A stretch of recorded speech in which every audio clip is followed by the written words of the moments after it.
দেখেন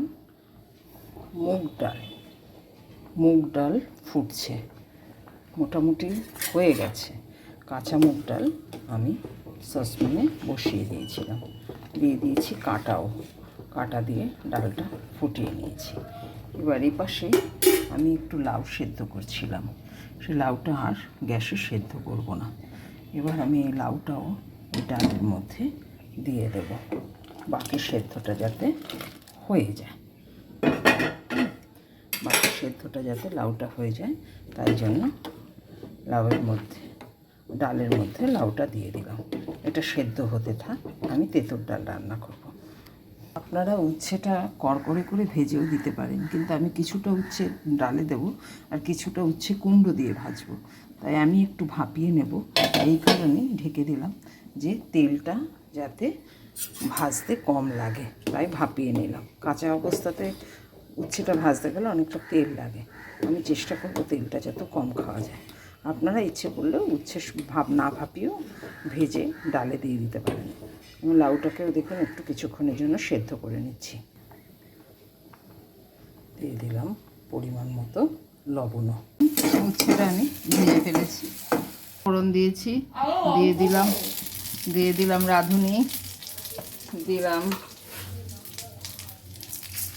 মেথি ফোড়ন, দেখুন একদম কমিয়ে দিয়েছি আঁচ।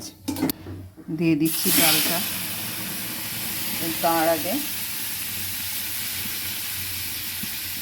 আমি একটু হলুদটাও দিয়ে দিলাম, হলুদ থেতো করে রেখেছিলাম আর সেটা দিলাম।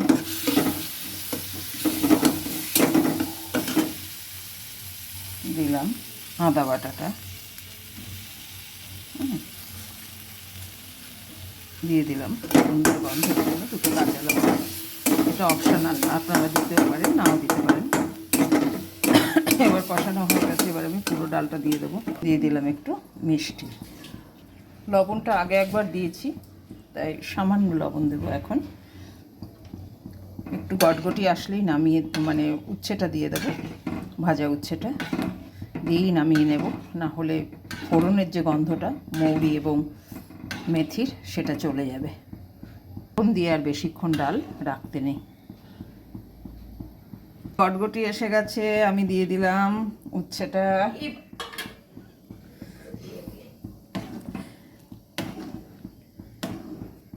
আর একবার আদা বাটা একটু গন্ধটা সুন্দর হওয়ার জন্য সামান্য একটু ঘি, বেশি দেবো না। হয়ে গেল, এবার আমি নামিয়ে ফেলবো। বেশিক্ষণ আর রাখবো না, রাখলে আমার আদার গন্ধ চলে যাবে, ফোড়নের মেথি রাঁধুনির গন্ধ চলে যাবে ঘিয়ের গন্ধ।